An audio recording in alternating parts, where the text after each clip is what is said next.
Boa tarde a todos.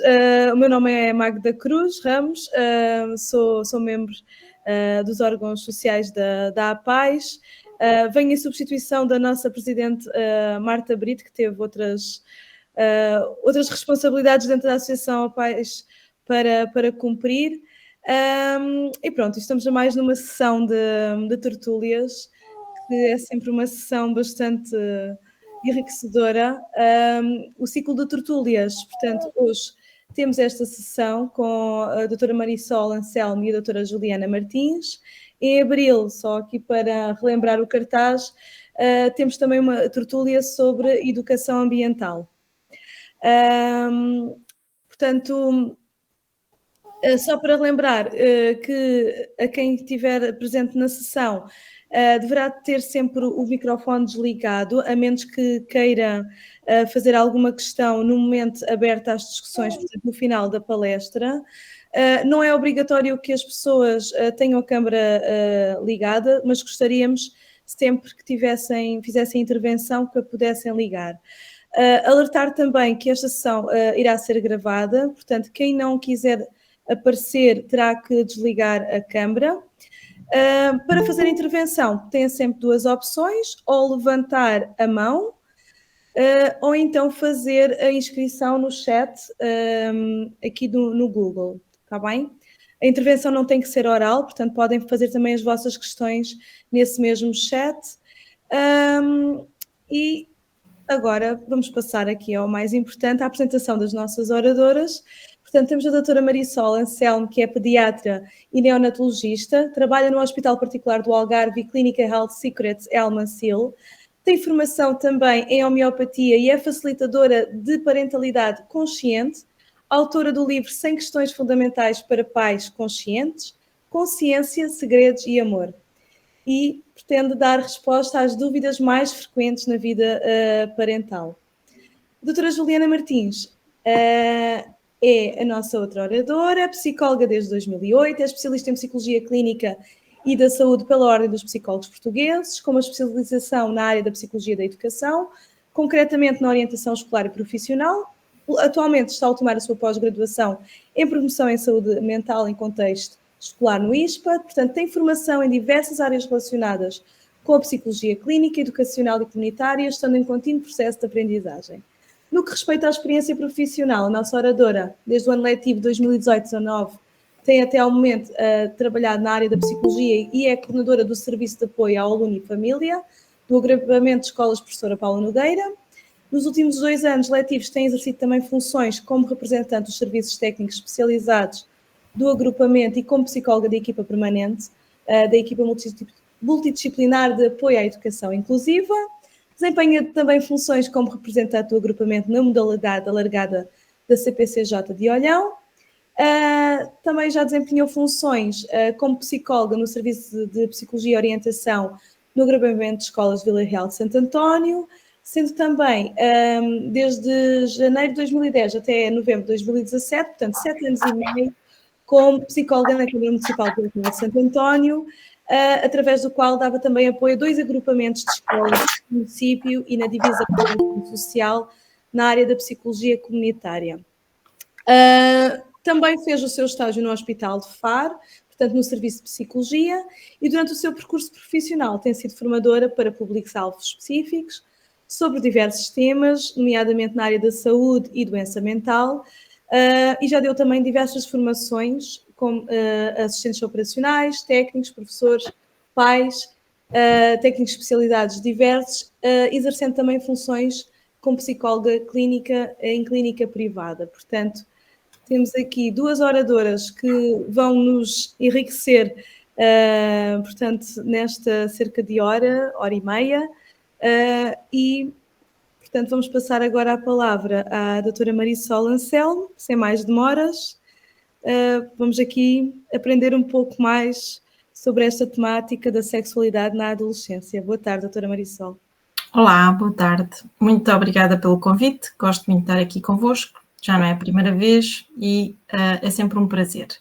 O tema da sexualidade na adolescência é um tema particularmente importante, eu diria, e muito latente nas consultas atualmente. E sem mais demoras, vou falar um pouco sobre a pré-adolescência e a adolescência, sexualidade, portanto, que é o tema central, e depois a importância da vida social e digital e de que maneira é que estas se entrelaçam, digamos, para o tema de hoje. A pré-adolescência, que é muitas vezes os pais já na consulta dos 7, 8 anos vão começando a perguntar quando é que começa. Bom, em teoria, na verdade, decorre entre os 8 e os 13 anos, depende um bocadinho de criança ou de jovem para jovem, digamos assim. Não é só o corpo que muda, claro que se altera o humor, claro que se altera a sua capacidade de resposta e de crítica e de julgamento face à família e à sociedade em geral, acelera o crescimento em tamanho. O cérebro é uma das alturas em que há mais conexões, digamos que é a primeira infância e depois, novamente agora na adolescência, e torna-se um pensamento mais crítico e começa a haver não só a resposta do sistema límbico e emocional muito reativa, toda a gente conhece isso, não é?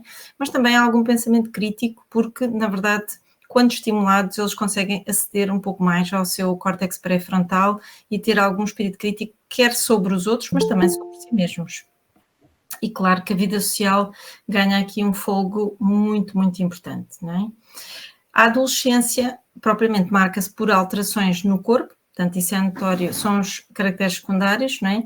Com o aparecimento de mais pelos púbicos, axilares, uma sudorese muito própria, um aumento de gordura da pele que depois leva ao acne, não só na face, mas também na parte do dorso, mudança da voz nos rapazes e ambos aceleram o seu crescimento estatural. Nas meninas, o marcador mais importante é o aparecimento do botão mamário e só 2 anos depois é que surge o período menstrual. E este é um período de grande crescimento estatural. Depois, quando o período aparece, geralmente cresce ainda um pouco mais durante um ano e meio, e depois a sua estatura é praticamente a sua estatura final. Nos rapazes, eu coloquei aqui o botão mamário porque é uma das razões que mais vezes, razões benignas, devido às vezes até à urgência, porque os rapazes, no início da sua puberdade e de mudança do corpo, também têm um ligeiro aumento do botão mamário e um ligeiro aumento da sensibilidade.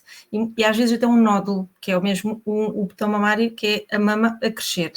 E as mães e os pais ficam muito preocupados, será que é um quisto, será que é um problema da mama? Não, é por isso simplesmente há um aumento transitório das hormonas masculinas e femininas, uma coisa muito fugaz e que depois acaba por desaparecer e regredir, e aquilo que é o marcador fundamental do aumento da puberdade nos rapazes é o aumento do volume testicular e do tamanho do pênis. Pronto, aí, quando isso acontece, não há dúvida nenhuma, e é aquele tal botão mamário que inicialmente preocupou, ele regride e está tudo bem. Portanto, estas são as mudanças corporais. Claro que não é só o corpo, é também a criança ou o jovem, neste caso, a querer saber quem é. Quer saber quem é, além daquilo que já lhe foi dito durante a vida toda pelos seus pais. Não é? Vai iniciar essa descoberta. O interesse nas relações românticas, porque é importante ser amado fora de casa. Isto não é só as românticas, é também as amizades, no fundo, é sentir-se pertença, é sentir-se que se pertence a uma comunidade, quer seja de amigos, quer seja de alguém que gosta de nós de uma forma um pouco mais especial, quer perceber quem vive neste corpo, quem é este ser, do que é que gosta e de quem é que gosta, e começa um interesse pelo seu próprio corpo, com o prazer da descoberta do seu próprio corpo com a masturbação, e isso é completamente normal, talvez mais frequentemente falado pelos rapazes, mas também pelas meninas da mesma maneira. E é um tempo de mudança, porque nesta fase referem-se a todas as descobertas que acontecem nesta esfera física, que é perfeitamente notória, emocional, social, há uma procura de identidade de género, de orientação sexual, dos desejos, do poder, dos relacionamentos. No fundo, também destacar-se, ser um pouco mais autónomo, construir a sua própria vida, a sua identidade e o seu próprio corpo. Aqui algumas definições. A identidade de género é como a pessoa se sente independentemente do sexo que nasce, e a orientação sexual é a forma como cada um se relaciona com a afetividade e sexualidade. Por exemplo, um transexual pode ter nascido num corpo masculino, mas, na verdade, a sua identidade de género não tem nada a ver com o sexo com que nasceu. Ele identifica-se, por exemplo, com um género oposto, não é? e, por sua vez, pode-se orientar do ponto de vista sexual igualmente para mulheres ou para homens. Portanto, a afetividade não tem a ver com a identidade de género. Os heterossexuais gostam ou relacionam-se do ponto de vista afetivo com pessoas de sexos diferentes e as pessoas homossexuais relacionam-se afetivamente com pessoas do mesmo sexo. Há vários fatores aqui que influenciam, claro que a família, os amigos e cada vez mais as redes sociais. A segurança na ausência de ameaça é a presença de conexão. Esta é uma frase do Gabor Maté que eu gosto bastante, mas hoje ainda vi outra que se prende muito com isto que vamos falar aqui hoje, que é a parentalidade é 80% de conexão e 20% de orientações dadas pelos pais. Porque se nós pensarmos, quer seja uma criança e um jovem adolescente mais ainda, se não se sentir conectado com a pessoa que lhe está a dar algumas orientações, não vai ouvir nada do que lhe vão dizer, não vai fazer absolutamente nada e às vezes pode fazer exatamente o oposto, só porque, deixa lá chatear este agora um bocadinho para irritar. Portanto, a conexão é talvez a chave, eu diria, desta fase da vida, em todas, mas nesta em particular, mais ainda.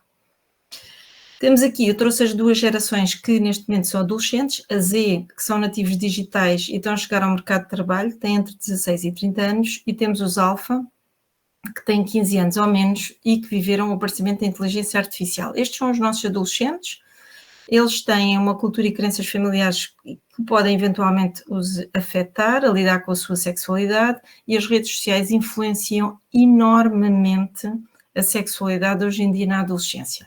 E eu não poderia falar, obviamente, não poderia falar sem passar por aqui, não é? A influência dos conteúdos digitais, o que é que acontece? Ela é precoce, ela é muito desadequada neste momento. Eles são expostos a conteúdos sexualizados que são ditos normais para a sua idade, as meninas num corpo perfeito, os rapazes em corpos esculturais, capacidades de seduzir todas e quaisquer pessoas, não é? Uma percepção distorcida da sua sexualidade, do que quer ou o que se deseja, uma comparação brutal da sua sexualidade com conteúdos desadequados, com performances sexuais irreais. Se pensarmos em nós enquanto adolescentes, portanto, que somos de outra geração, nós, não estou a falar só de mim, mas até pessoas bastante mais jovens, na ordem dos, digamos que 35, 40, portanto, foram pessoas que não tiveram uma infância tão, que não foram a última geração, no fundo, antes desta que eu falei, que não teve acesso a smartphones e a redes sociais na sua infância, só se comparavam com quem? Com os seus pares, não é? No fundo, era as pessoas da sua escola, as pessoas da sua rua, e não havia muito mais acesso. E mesmo que se visse algum filme, ou que se visse, isso era uma coisa tão inacessível, tão difícil, que não, digamos que não tocava aquilo que nós somos. Agora não. Agora é todos os dias olhar para um ecrã que está a fazer, a salvar segundo a segundo novos vídeos e novas atualizações com novas coisas que eles têm que acompanhar e que têm que ser como vêm ali, não é?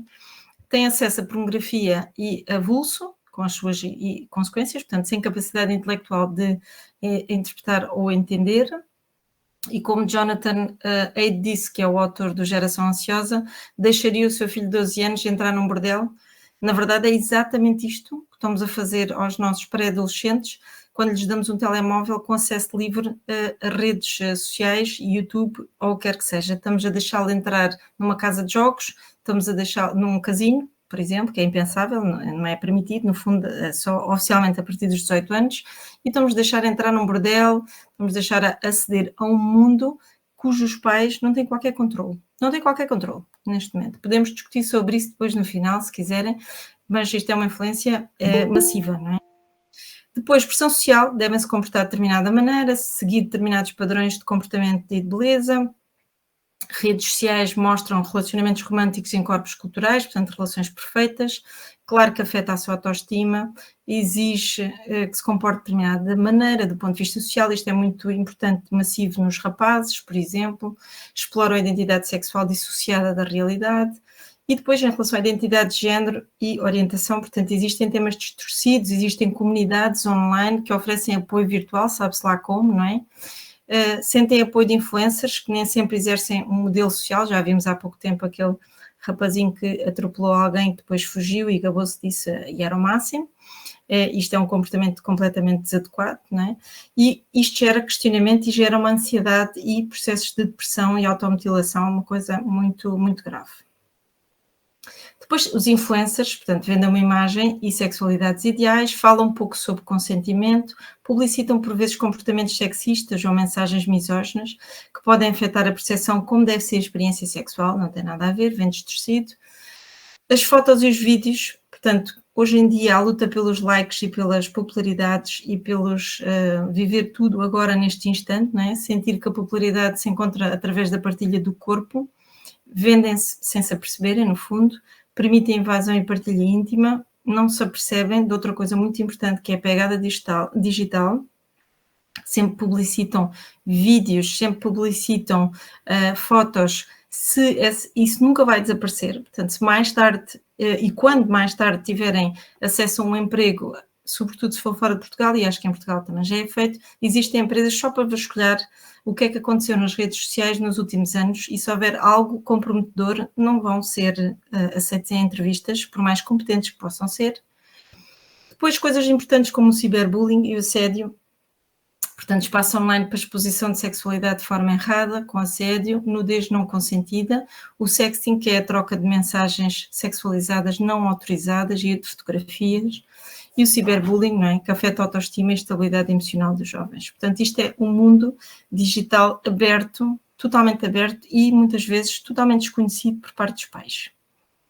E os pais, os professores e os profissionais e os psicólogos e todas estas pessoas, os treinadores, quem tem acesso a crianças e jovens, todos eles são necessários para educar, não é? São necessários para apoiar. Os relacionamentos saudáveis que acolhem as emoções, que ouvem, que dão um sentido de comunidade e proximidade são essenciais, não é? Os adolescentes jovens devem ter adultos disponíveis em quem confiam para obter informação e construir a sua sexualidade saudável. Descobrem tudo, o primeiro namoro, o primeiro beijo, as primeiras relações sexuais, a forma como decorre, claro que influencia o seu bem-estar emocional e autoestima. É muito importante que ocorram com respeito e consentimento mútuo e comunicação. Isto tem que ser falado, não é? Muitas das vezes há uma cedência para fazer o que todos fazem sem pensar muito sobre o assunto, não é? Os relacionamentos afetivos, claro que eles são importantes para edificar o ser, mas podem gerar também muita ansiedade, insegurança, medo, confusão, uma vez que está tudo a ser vivido pela primeira vez. A importância de dizer não, a violência no namoro e as várias formas de controle, isto é outra coisa também que hoje em dia os jovens, quando se relacionam uns com os outros, vão ver onde é que tiveram, onde é que publicaram, quem é que pôs likes, quem é que estava naquela foto, quem é que apareceu na selfie. Portanto, há um controle que parece que assim invisível, não é? Mas que no fundo mostra uma violência que está meio debaixo do pano, não é? Depois, questões de saúde sexual, utilização do preservativo para prevenir o aumento de doenças sexualmente transmissíveis, que está a aumentar, a gonorreia. Não estamos a falar só de SIDA, que é assim a coisa que assustava mais as pessoas, ainda assusta, mas na verdade há todo um leque de doenças sexualmente transmissíveis. A sífilis, a gonorreia está a aumentar exponencialmente, não se tem falado muito disso, mas a verdade é que isso está a acontecer. Portanto, quando eu falo destas coisas na consulta, falo sempre da necessidade de utilização do preservativo e de outro meio anticonceptivo, portanto, dupla proteção. Claro que quando eu digo estas coisas, eles riem-se um bocadinho, parece que sabem tudo, mas na verdade quando falamos disto e falamos de outras doenças sexualmente transmissíveis, como estas que eu referi ou outras, eles não sabem. Portanto, sabem muitas coisas, mas não sabem assim tanto. Portanto, tem mesmo que ser abordado. E para finalizar, portanto, a adolescência há um movimento de descoberta do eu, há uma forte influência social e digital, não há forma de dar a volta a isto, há uma maturidade cerebral, não pensam muito nas consequências das coisas que fazem, é um facto. É crucial, nesta fase é crucial a formação dos seus valores, o consentimento, o respeito, a compreensão dos direitos sexuais e reprodutivos, para que tomem decisões alinhadas com aquilo que realmente defendem, não é?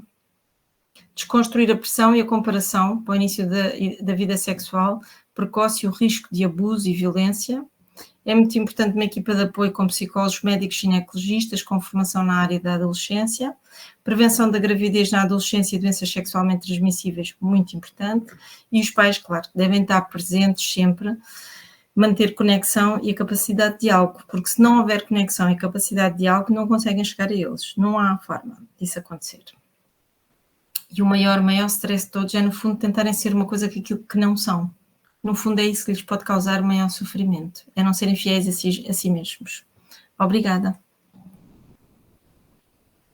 Obrigada, doutora Marisol. E falando na equipa multidisciplinar, que inclui psicólogos, passamos agora à nossa segunda oradora, a doutora Juliana, que está por cá. No mundo sim, eu ia partilhar, mas antes de partilhar, boa noite ou boa tarde. Obrigada por mais este convite. Obrigada também à doutora Marisol por esta excelente apresentação e, de certa forma, por ser um facilitador para a minha apresentação também, não é? Portanto, já me sinto um bocadinho da casa, como a doutora Marisol, já vamos vindo cá várias vezes e agora sim vou apresentar, está bem? E vou deixar de vos ver. Peço desculpa. Até já. Até já. Entretanto, tive aqui Pronto, entretanto, sem querer fechar a apresentação. É rápido. Pronto, resolve-se bem. Faz parte da tecnologia. Sim, eu estava tão aqui absorvida a ouvir que realmente eu tive este lapso. Pronto, já está. Ora bem, vou agora aqui. É para todos respirarem um bocadinho, porque isto não conseguimos estar concentrados sempre, precisamos de umas pausas. E já está. Pronto. Já estão todos a ver, não é? Sim. Sim. Pronto. Então, para também não repetir algumas das informações que foram muito bem explicitadas, todos sabemos, e como a doutora Marisol disse muito bem, a adolescência é aqui uma fase marcada por muitas alterações. Eu vou passar à frente porque efetivamente não me vou repetir. Há outras alterações também, como por exemplo no apetite, que não é só o facto de ter mais ou menos apetite, é depois a interferência que poderá ter na saúde, quer na saúde física, quer na psicológica, na medida em que o mais ou menos apetite também poderá interferir na aparência, não é? No peso e, consequentemente, na autoimagem e na autoestima. Tendo em conta que não podemos também falar na adolescência sem falarmos na puberdade, uma vez que é aqui a puberdade é o processo biológico que marca o início da adolescência, há aqui um conjunto de alterações físicas, fisiológicas e psicológicas que acontecem, que já foram sendo faladas também pela doutora Marisol e depois poderão ter aqui esta informação e depois poder explorar mais. O que me parece importante é termos em conta que estas transformações, estas alterações, apesar de serem típicas da adolescência, não nos podemos esquecer que cada pessoa é única e estas mudanças são sentidas também de forma única e nem todos vivenciam a adolescência ao mesmo ritmo, portanto temos de ter em conta esta questão da variabilidade individual, uma vez que há uma tendência quase natural para nós fazermos comparações, é preciso ter cautela também nesse aspecto. É importante ter em conta que, apesar da idade de início da adolescência poder ser variável, e é variável, há aqui a adolescência, enquanto período de desenvolvimento, tem uma duração de 10 anos, está bem? E isso também é importante ter em conta porque, apesar de parecer muitas das vezes com 16, 17 anos que já tem quase corpo de adulto, não é só o corpo. Em termos neurológicos e psicológicos, também é necessário que os adolescentes atinjam a maturidade necessária para se capacitarem para a idade adulta. Portanto, e realmente há necessidade de uma década.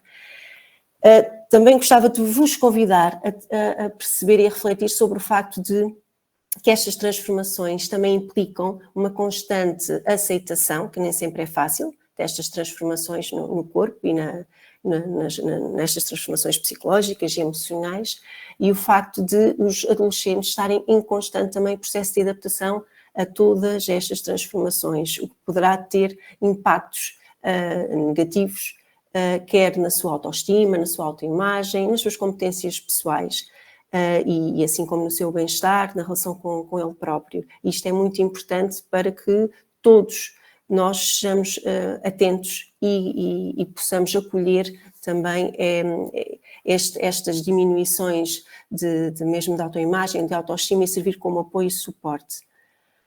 Em simultâneo a todas estas transformações e processo de aceitação, há aqui algumas tarefas desenvolvimentais que também são importantes de acontecer, e eu agora a seguir vou falar em particular numa.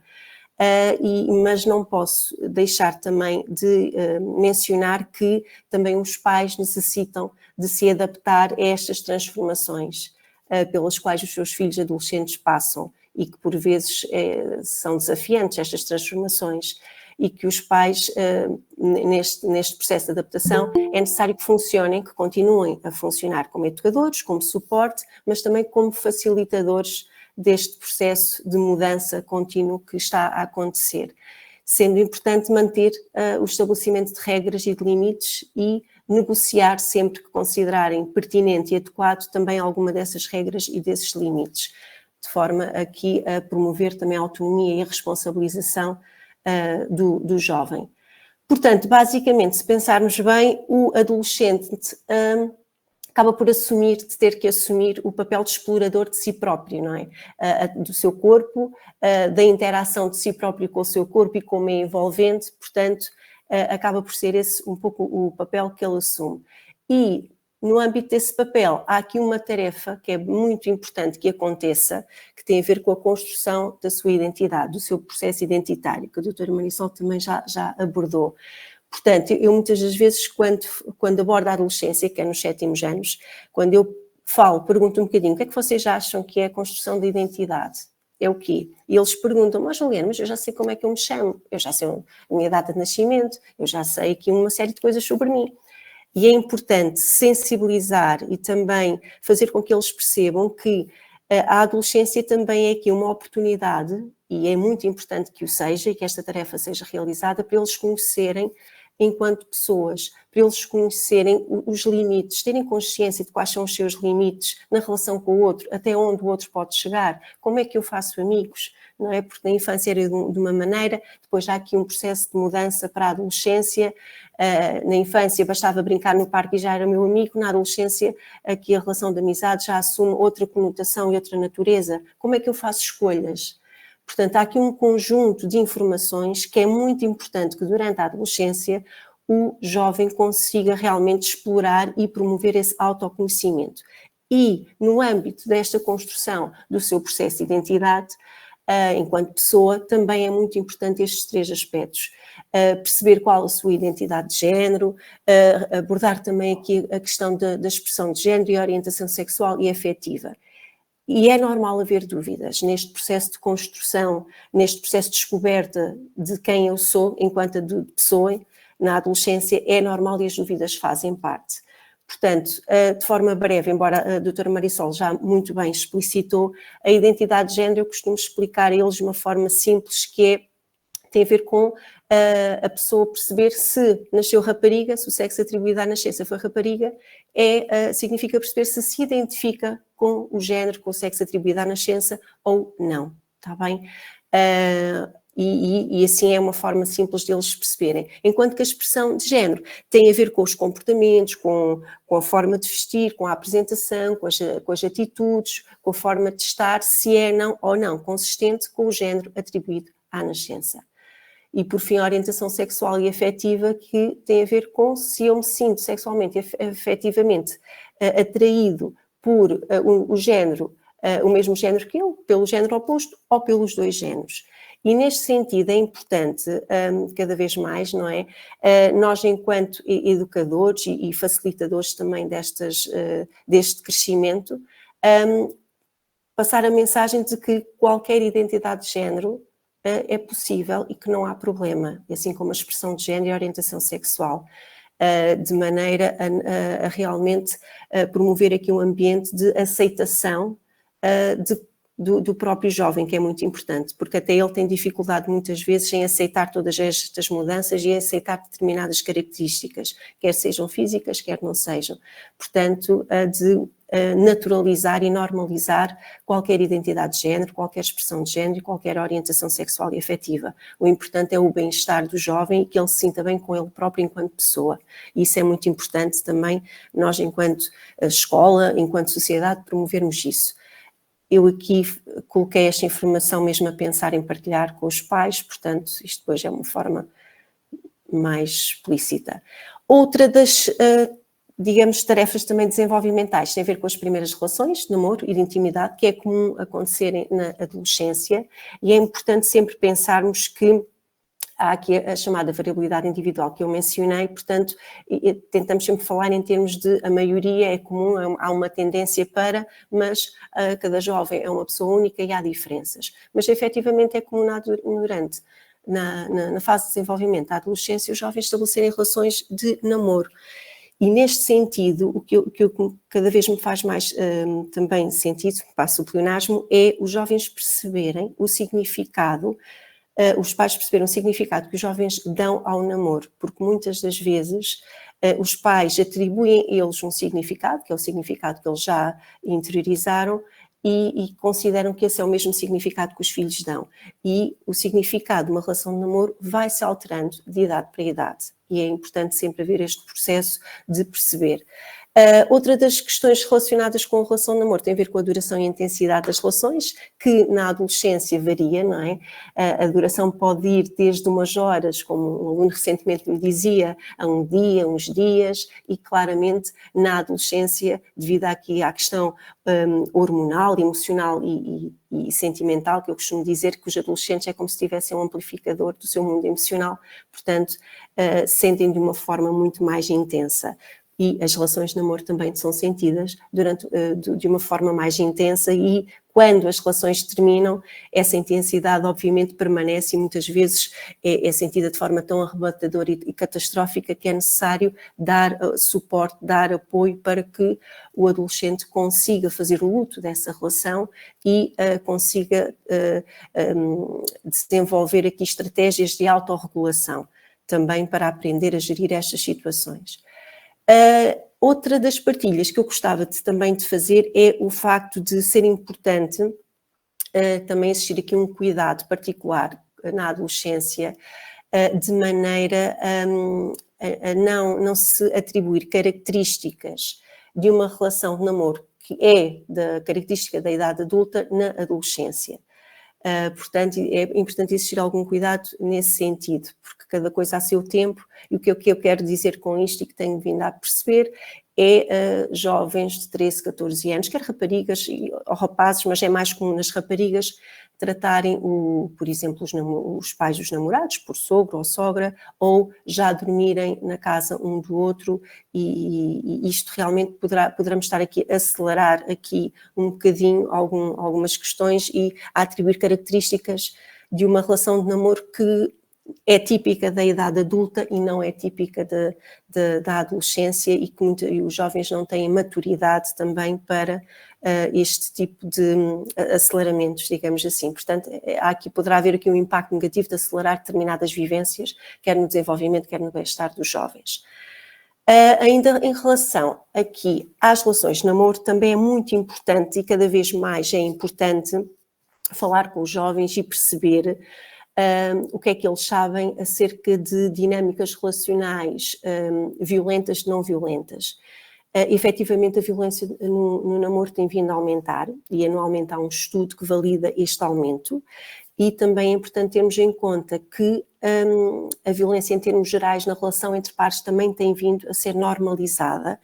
Portanto, se os nossos jovens, na relação com os pares, já normalizam e naturalizam determinadas dinâmicas e determinados comportamentos de violência, pois numa relação de namoro, mesmo que não seja intencional, eles irão levar esse tipo de comportamentos também.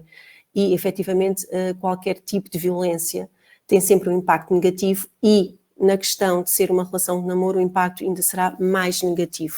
Então é importante também perceber realmente se eles conseguem fazer essa distinção e ajudá-los a fazer esta distinção. Cada vez mais é comum, por exemplo, haver partilha de localização entre os namorados, e sendo esse comportamento associado a uma manifestação de afeto e não a uma manifestação de controle. É preciso falarmos e desconstruirmos aqui algumas ideias, está bem? Também é importante não esquecer que o relacionamento dos pais, consciente ou inconscientemente, é sempre uma referência importante para os jovens, no que respeita ao entendimento que eles têm sobre o que é uma relação a dois. E que na adolescência é também comum que surjam as primeiras relações de intimidade, e segundas e terceiras, dependendo de pessoa para pessoa. Portanto, estamos aqui a falar das relações sexuais. Neste sentido, é muito importante capacitar os jovens para a importância de ter relações sexuais protegidas, porque efetivamente, e a doutora Marisol também o disse, as doenças sexualmente transmissíveis têm vindo a aumentar, assim como o facto de haver muito conhecimento sobre os métodos contraceptivos adequados, de maneira também a não proteger só da gravidez, porque não se trata só disso, mas também por questões de saúde, proteger-se de doenças sexualmente transmissíveis, mas infelizmente a tendência é para o aumento destas doenças. E os jovens, efetivamente, uma das características é acharem que sabem tudo, e muitas das vezes não sabem, não têm o conhecimento adequado mesmo sobre o próprio preservativo e sobre questões e características associadas a isso. Temos também ajudá-los a promover aqui uma maior literacia sobre esta matéria. Durante a adolescência também é esperado, faz parte do processo de exploração do seu próprio corpo, não é? E dos órgãos sexuais, que os jovens recorram à masturbação.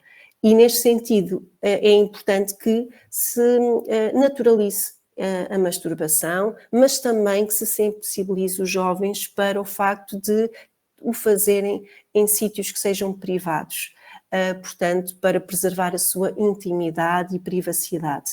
Também é importante aqui neste aspecto. Outro aspecto que também já acabou por ser falado e que continua a ser uma realidade é aqui a partilha de nudes, não é?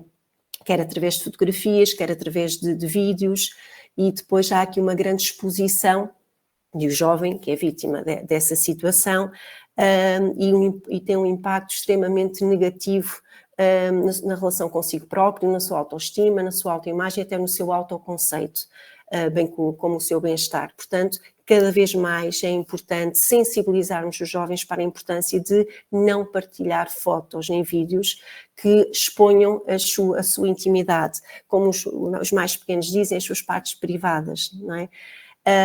E sensibilizar os jovens para a necessidade de eles, em primeiro lugar, respeitarem a sua intimidade, a sua privacidade, porque efetivamente continua a ser uma tendência esta partilha nas redes sociais. De forma agora geral, há aqui algumas recomendações que eu gostaria também de deixar para os pais. Em primeiro lugar, é ter em conta que esta tendência que nós temos para comparar as adolescências, mesmo a nossa adolescência enquanto pais, com a do nosso filho ou filha adolescente, poderá ter um impacto que não é positivo, uma vez que a sociedade também está com características diferentes. Portanto, o nosso ponto de partida, em termos sociológicos e socioeconómicos, é diferente. Logo, esta comparação também, por vezes, poderá não ser benéfica. Portanto, eu peço alguma cautela quando fazemos esta recomendação, até entre os irmãos, de maneira a realmente não ter um impacto negativo, que não é isso que os pais desejam.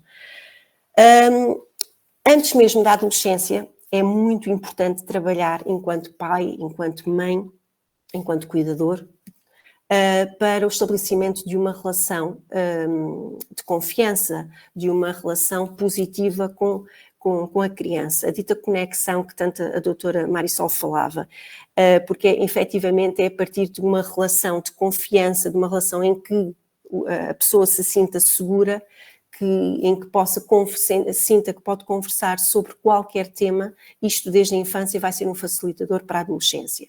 Porque independentemente do tema que tenhamos para conversar ou para abordar com os jovens, é muito importante manter um diálogo aberto, positivo e, acima de tudo, sem críticas e sem julgamentos. Eles próprios já são os primeiros a criticarem-se e a colocarem-se em causa, mesmo devido a este processo de transformação, devido ao efeito das redes sociais. Portanto, pelo menos que os pais funcionem aqui numa perspectiva mais positiva e manter aqui uma forma de comunicar assertiva com os filhos, de maneira a que o adolescente se sinta confortável para realmente, quando tem dúvidas, partilhar com os pais, uma vez que na adolescência há uma tendência para um afastamento dos pais, portanto para uma filtragem do que os adolescentes também falam e perguntam aos pais e um aproximar mais dos amigos. Os amigos passam aqui a ter outra conotação, Portanto, é importante trabalhar logo desde a infância para esta relação, para nos facilitar aqui a adolescência. Também é muito importante apresentar um discurso normalizador quanto às várias transformações que são típicas da adolescência, quer a nível físico, quer a nível sexual, e que o jovem se sinta apoiado e valorizado com este processo de mudança do corpo. E neste sentido, também, muitas das vezes, quando eles nos colocam dúvidas, a minha recomendação é, se realmente as dúvidas, e no âmbito do desenvolvimento sexual e da própria sexualidade, se nós sentirmos que naquele momento não estamos confortáveis ou não conseguimos ter uma comunicação assertiva, ou porque emocionalmente estamos mais frágeis por algum motivo, é importante termos essa consciência e verbalizarmos mesmo isto, que olha, neste momento eu não te consigo responder, acho que é bastante importante o assunto que estás-me aqui a trazer, ou a pergunta, não consigo neste momento, mas também é importante logo fazer aqui um pré-agendamento de outro momento, para que o adolescente ou a adolescente perceba que, ok, o meu pai está a ser verdadeiro e honesto, mas depois vai guardar um tempo para mim para poder dar resposta às minhas dúvidas. Portanto, mas durante a semana logo voltamos a conversar, ou ao fim de semana haverá um momento que iremos então falar sobre este assunto. Nesta questão da sexualidade, porque às vezes é um tema que os pais sentem-se mais constrangidos ou mais desconfortáveis, ou porque às vezes eles fazem perguntas que realmente nós não sabemos responder, e não há problema em dizer que não sei, mas vou procurar saber, porque és importante e eu vou recolher informação para poder falar contigo sobre isto. Isso também é muito importante, porque nem todas as perguntas têm que ser respondidas no imediato. Isto também é uma forma de aprendizagem social que nós estamos a proporcionar aos nossos filhos, que é verdade, que não sabemos tudo, porque estamos sempre em processo de aprendizagem, mesmo na idade adulta, mas que, como eles são importantes, iremos procurar saber e devolver a informação que eles merecem. Porque, como todos nós sabemos, se nós não transmitirmos essa informação, eles vão procurar noutros locais e muitas das vezes essas informações poderão não ser fidedignas. Portanto, relativamente aqui à questão das raparigas, é muito importante, e hoje numa sessão que fiz sobre a adolescência, ainda reforçou mais esta importância a cada ação que eu faço, de abordarmos, mesmo logo na pré-puberdade, quando começam a surgir alterações físicas, natureza sexual, quer nas raparigas, quer nos rapazes, de apresentarmos informação que seja adequada à maturidade e à idade sobre algumas questões que irão acontecer ao corpo. Por exemplo, sobre a menstruação, porque realmente é assustador para uma jovem quando aparece a menstruação e não tiveram informação prévia, ou a informação que tiveram foi muito deficitária e não percebem o que está a acontecer. E com os rapazes também acontece a mesma coisa, não é? Que tem a ver com as ejaculações, como hoje um aluno me dizia, os sonhos molhados, Juliana, e é verdade, e que também para eles é assustador acordar e ver os lençóis molhados. Muitos dos rapazes diziam-me, eu pensava que eu tinha feito xixi na cama, mas depois percebi que não, mas eu não percebi o que é que estava a acontecer. Portanto, são transformações que fazem parte do desenvolvimento e que é importante falarmos sobre elas antes que aconteçam. E como cada jovem é um jovem, não há uma idade exata, nem há receitas, não é? Portanto, temos é que perceber, através das alterações da pré-puberdade, quando será o momento certo para começar a falar de forma sobre estas alterações e normalizar o discurso, está bem? Que isto também é muito importante. É também bastante importante, então, aqui haver uma conversa ou várias conversas sobre o que são e o que não são dinâmicas relacionais violentas. É muito importante também os pais perceberem o que é que os adolescentes sabem sobre este assunto e as suas opiniões. Portanto, a adolescência também é caracterizada por eles conseguirem fundamentar e justificar as suas opiniões de uma forma mais consistente. Portanto, isso também é importante para eles se sentirem ouvidos e valorizados, que os meus pais estão preocupados e querem saber o que é que eu penso sobre este assunto também.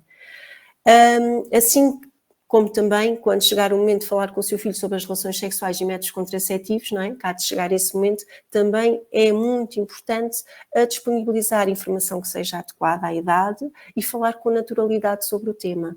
E tentar perceber entre o pai ou a mãe quem é que se sente mais à vontade para falar sobre este tema, ou se sobre, no âmbito da sexualidade, se houver algum assunto que não seja realmente, que o pai e a mãe não se sinta confortável, até poder pensar aqui numa outra pessoa que seja de confiança e que faça sentido, está bem? E dizer isto mesmo. Eu até coloquei aqui alguns exemplos porque é necessário haver muita verdade também, não é? No estabelecimento da relação, esse é um dos alicerces, a verdade é a honestidade. E o que é certo é que quando eles me fazem também perguntas que eu não sei e eu uso a verdade, eles respeitam e eles compreendem, mas depois também temos que dizer, olha, eu não sei, mas eu vou procurar saber, está bem? Isso é mesmo muito importante. Pronto, caso surjam dúvidas que não consiga responder, para além de procurar uma pessoa, um familiar de confiança, também pode procurar ajuda familiar, isso é importante. As dúvidas fazem parte do desenvolvimento da adolescência, do adolescente, assim como também fazem parte dos pais, não é? Que também vão se adaptando à adolescência de cada filho. Ter dúvidas é um indicador de crescimento e desenvolvimento, portanto é importante encarar as dúvidas como algo construtivo e que faz parte do processo de construção e reconstrução e de melhoria do próprio eu, independentemente da idade que tenhamos.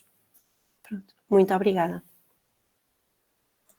Muito obrigada, doutora Juliana, pela apresentação e pelas muitas dicas aqui para nós começarmos a desbloquear as conversas com os nossos adolescentes.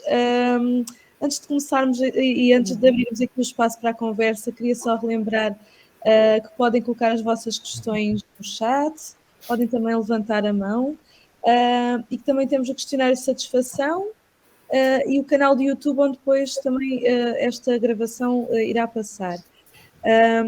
Temos aqui já algumas perguntas. Ok. Certo? Temos aqui a Esmeralda, certo?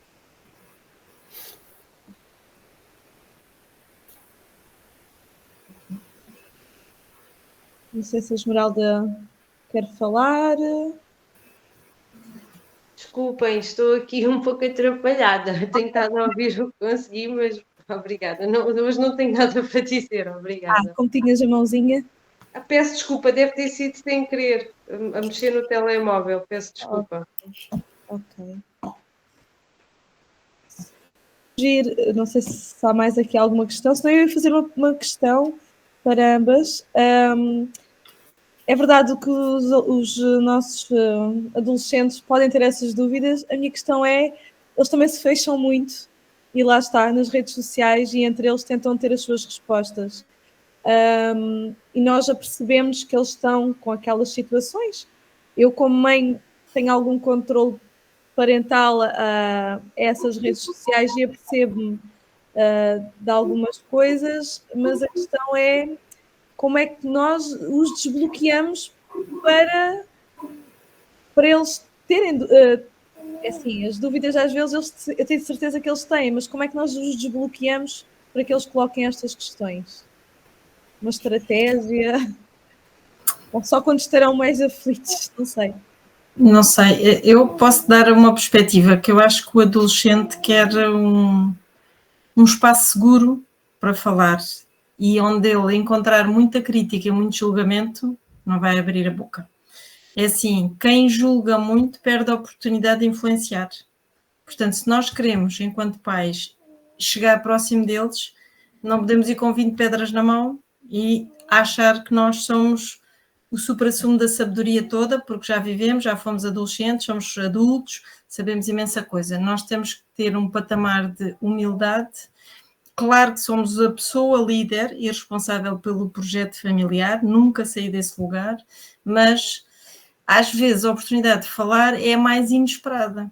Às vezes é um passeio de carro, às vezes é um final de tarde antes de preparar o jantar, ou seja, as conversas menos formais são às vezes aquelas que têm mais sumo e mais inesperadas.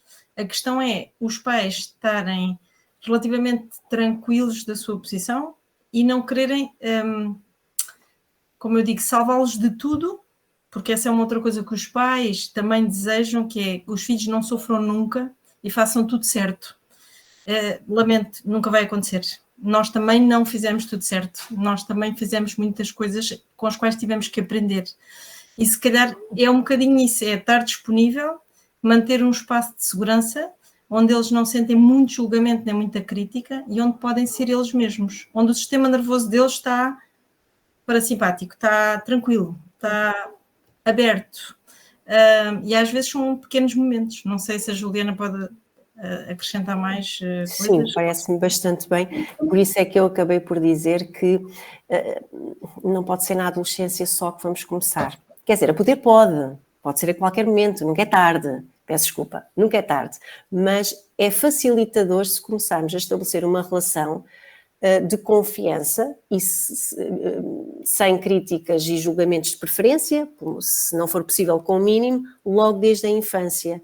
E que depois na adolescência mantenhamos esta dinâmica relacional, não é?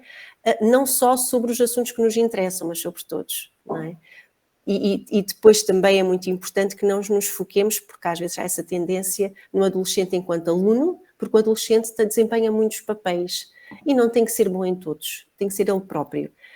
E há essa questão, não é, que os pais, eu também sou mãe, queremos muito que eles sejam felizes e concordo perfeitamente com a doutora Marisol, mas não temos de ter medo das emoções, porque as emoções existem, temos que sim promover a capacitação, não é?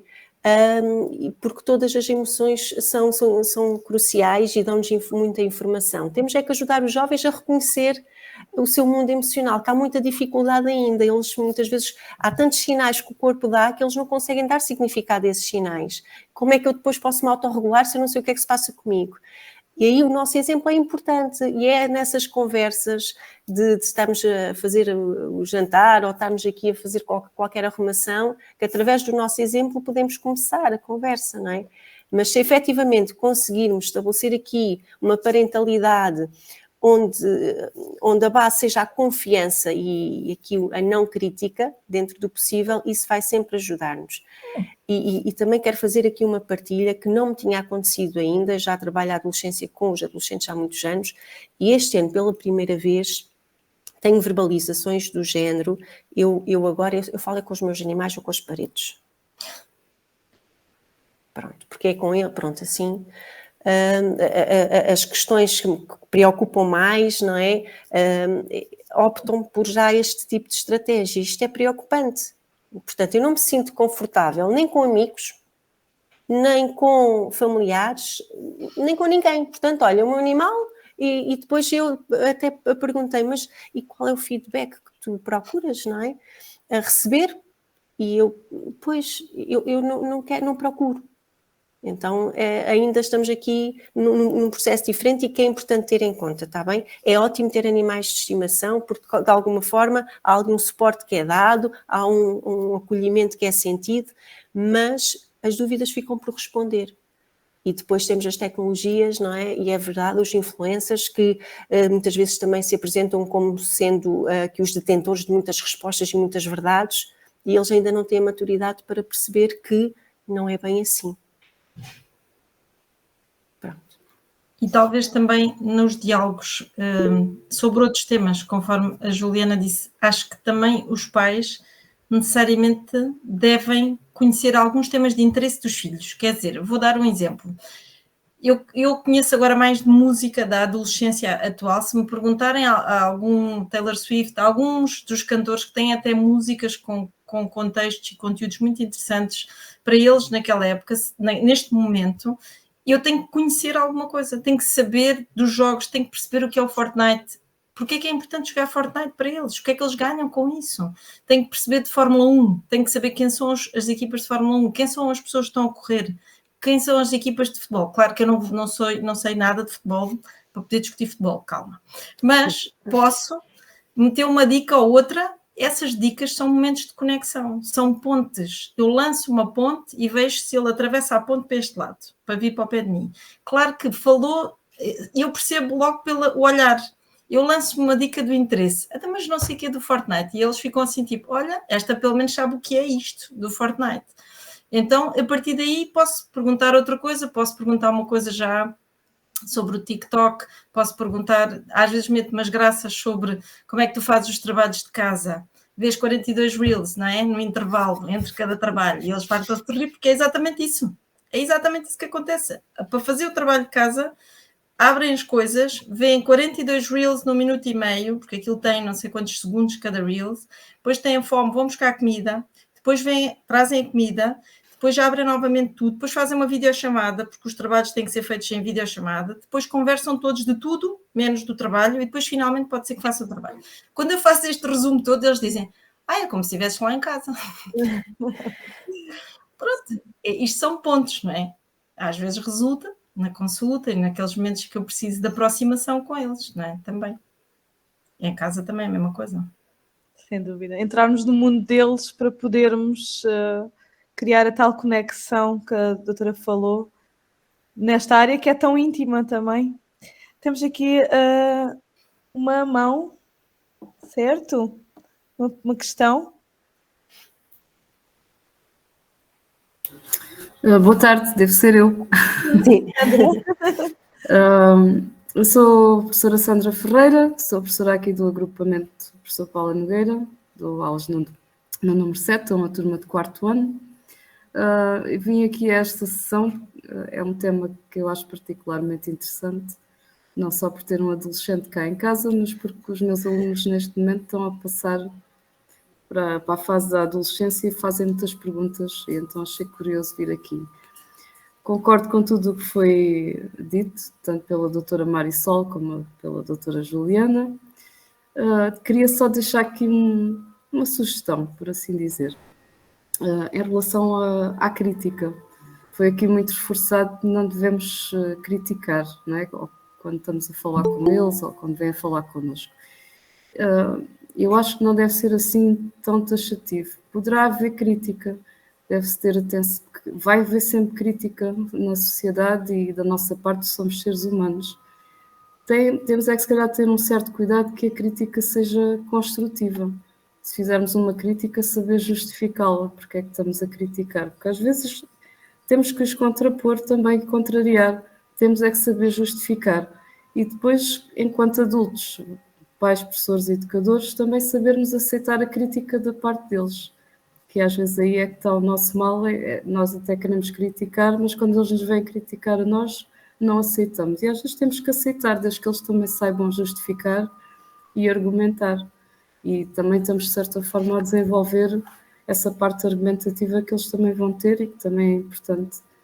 Era só deixar essa ressalva e que é a minha modesta opinião.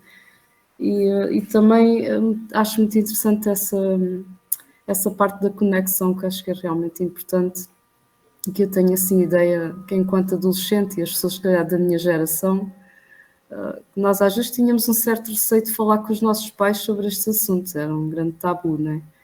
E isso não ajudava nada a esta fase de transformação tão grande.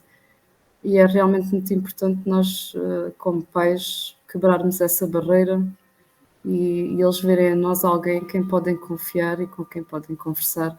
Acho que realmente ajuda muito.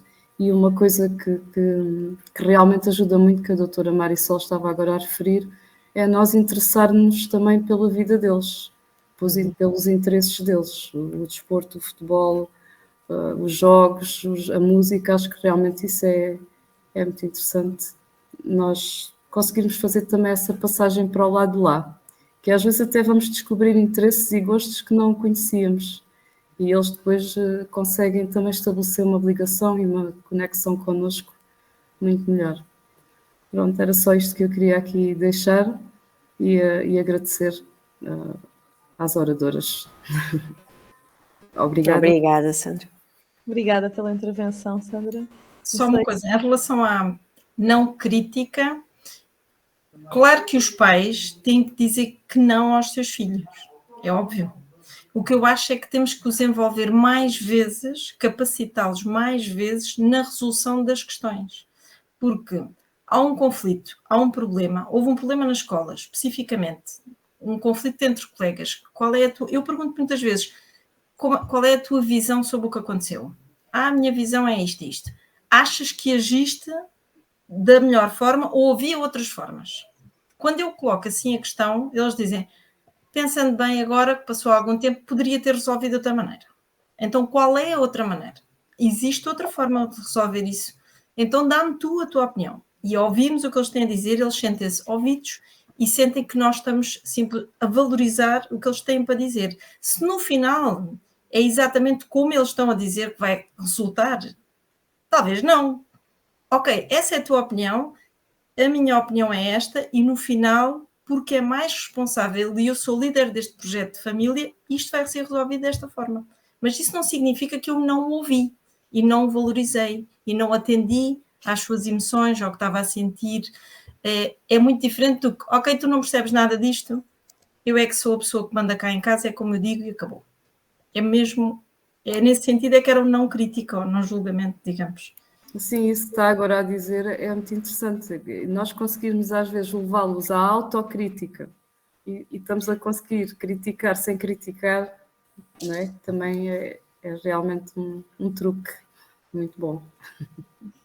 Isso é a chamada comunicação assertiva, não é? Claro que em contexto escolar, promover a crítica construtiva, não é? Porque o foco, nós podemos dizer muita coisa, mas o foco vai ser no negativo que estamos a dizer. Portanto, o significado que eles vão dar tendencialmente é esse. E se forem os pais, e se não tiver aqui estes alicerces bem consistentes no que respeita à relação, tendencialmente vai ser esse o foco. Daí a recomendação de evitar mesmo uma comunicação onde haja crítica e levar então o jovem a refletir sobre as suas escolhas, as suas tomadas de decisões, até porque é assim, a impulsividade é uma das características da adolescência. Eu costumo brincar com eles quando falo sobre a questão da impulsividade, que é o fazer sem pensar, e só pensam quando são convidados a isso por necessidade, porque se conseguirem realmente não ser também, nem pensam, não é? Porque realmente é questão também do próprio cérebro, que ainda está em construção, a zona do córtex pré-frontal, e que ainda necessita de tempo. Para que eles consigam avaliar as situações de uma forma mais ampla e o risco e as consequências, etc. Mas, efetivamente, se já há uma tendência para um certo afastamento dos adolescentes em relação aos pais, já há uma tendência para eles acharem que eles é que sabem e para se quererem afirmar enquanto pessoas individuais, não é? Portanto, é facilitador se utilizarmos aqui uma comunicação sem crítica ou com o mínimo de crítica possível, não é?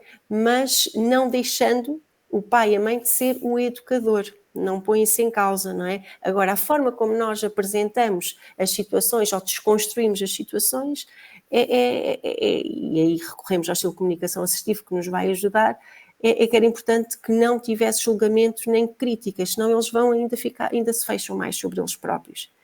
E a questão, ainda agora, Sandra, falaste uma coisa bastante importante. Até no meu tempo, a questão da sexualidade era um tema que não se abordava muito. Mas parece que estamos a voltar a esse tempo.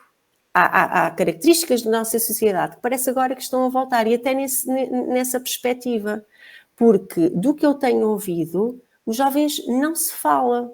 Nem na questão da menstruação, não é? Nem na questão dos lençóis molhados. E é uma coisa tão natural e que só faz parte do desenvolvimento, mais nada.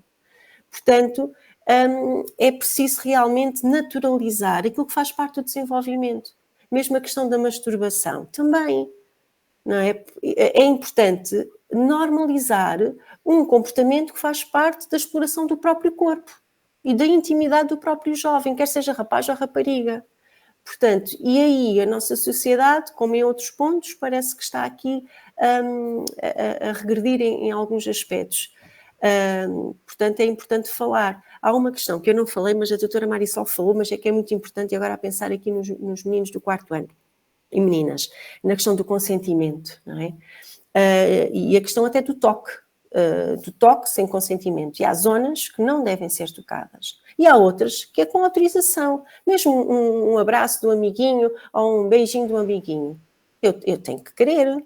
não é? Portanto, é importante também irmos trabalhando desde tenra idade que até esse tipo de comportamentos que são manifestações de afeto e muito espontâneas, não é? No primeiro ciclo e na PrEP, é importante respeitar a vontade do outro, não é? E aí respeitamos também o corpo do outro, o espaço do outro. E desde tenra idade temos que promover mesmo isso. Não só, não se pode mexer nas partes privadas, mas não, se eu não quero ser abraçado ou tocado, eu tenho esse direito.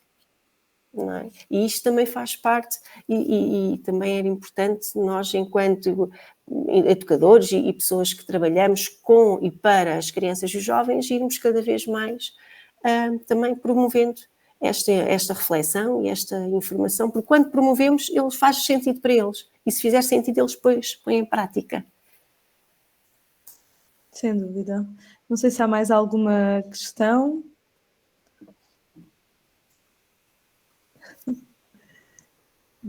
Apesar de ser um tema que durante muitos anos foi tabu, é bom que se fale cada vez mais e que não volte a ser. Temos aqui uma questão. Sangai, certo? No... Filipa, Olá! Boa noite a todos. Não tenho nenhuma questão, mas já agora aproveito este momento, porque acho que é sempre importante também ouvirmos o feedback, não é? De nós, sobretudo quem nos traz os temas, não é? E de quem organiza isto, de perceber. Eu acho que este tema, para mim, é um dos temas muito, muito importantes e que acho que faz toda a diferença, tanto na relação da criança, dos pais com as crianças, como entre elas. E realmente, apesar dos tempos terem evoluído, ainda continua a ser tabu, ainda continua a estar assim muito baixo, assim da gaveta e assim muito escondido. E pronto, e por isso quero agradecer a forma como ele foi apresentado e as informações que nos trouxeram, porque para mim foram muito importantes. No meu caso, acabo por utilizar a estratégia, muitas vezes, de comprar livros sobre o tema. Agora até para a primeira menstruação fui eu própria que criei um livrinho para a minha filha, com o nome dela, com uma mensagem da mãe, com aquelas informações, com as expectativas do que é que ela acha que vai acontecer. Pronto, celebrar esse momento que é tão bonito e importante na vida de uma mulher e não é aquela coisa horrorosa, feia e dolorosa que vai aparecer aí, não é? Para os rapazes não têm assim tanta experiência, nem tanto conhecimento, às vezes fica assim a pensar, ai meu Deus, agora veio esta pergunta, como é que eu agora vou ensinar, vou saber sobre isto? Então digo isso que as oradoras também disseram, olha, a mãe vai ver. Aí essa, olha, não sei, olha, desse tema não percebo muito. E pronto, então nós, pelo menos na minha família, o que me tem ajudado muito são os livros. Acabo por ou requisitar a biblioteca ou comprar livros, temos o hábito de ler em família, então trazemos também esses livros para ler. Ou então, ou leio eu, ou deixo com os miúdos, e eles dizem, estive a ler, mas já há ali umas partes que se calhar aquilo não é muito para a minha idade. Mas para a idade deles. Então são giras, é um crescimento muito bonito e uma fase muito bonita. Pelo menos eu ainda sinto alguma dificuldade em saber lidar com ela e por isso mesmo vim aqui para vos escutar e por isso agradeço. Era só isso. Muito obrigada também pelo seu feedback e a resposta também às apresentações e às explicações. Não sei se há mais alguma questão que queiram colocar, aproveitar este momento de partilha e de aprendizagem. Não havendo nenhuma... Boa noite. Eu não quero colocar nenhuma questão, queria só agradecer imenso. Os meus filhos ainda não chegaram a essa fase, mas aprendi já que devo começar a trabalhar esses assuntos agora. E a criar essas pontes é muito importante. Obrigado pela dica, vamos ver como é que resulta isto. Obrigada. Obrigada. Pronto, se calhar não havendo mais questões e pela hora, não é? Que ficamos assim com a sessão terminada. Queria relembrar também o preenchimento do questionário, que para nós é fundamental para melhorarmos, para criarmos tertúlias que sempre acabam por valorizar aquilo que é o nosso papel como educadores, como pais, como formadores das nossas crianças, não é? Nestas fases mais complicadas, nestas temáticas da sexualidade, que para eles é um turbilhão de sentimentos e a nível biológico e psicológico. Portanto, não havendo mais questões, se calhar quero agradecer a presença de todos, agradecer também a presença da APAIS, sempre disposta a promover estas tertúlias. Relembrar também a sessão em abril de Educação Ambiental, e apelo, portanto, à participação também, de se associarem à APAIS.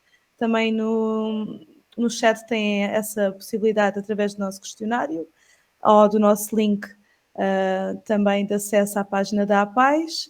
E caso queiram rever esta sessão com todas estas dicas, aprendizagens, estratégias, estará disponível no canal do YouTube também da APAIS. Está bem? Muito obrigada a todas. Muito obrigada mesmo pelas excelentes dicas. Vou aproveitá-las todas, porque eu não estou como a minha colega, eu já estou na fase da adolescência e na fase de identificação do género, que eu já tenho um pequenino que me pergunta qual é o seu género, e eu depois pergunto-lhe o que é que tu achas. Portanto, ambas as explicações foram muito importantes. Muito obrigada a todos. Obrigada. Boa noite, obrigada. Muito obrigada. Obrigada. Foi muito bom. Muito obrigada. Sim. Obrigada, boa noite. Obrigada, boa noite.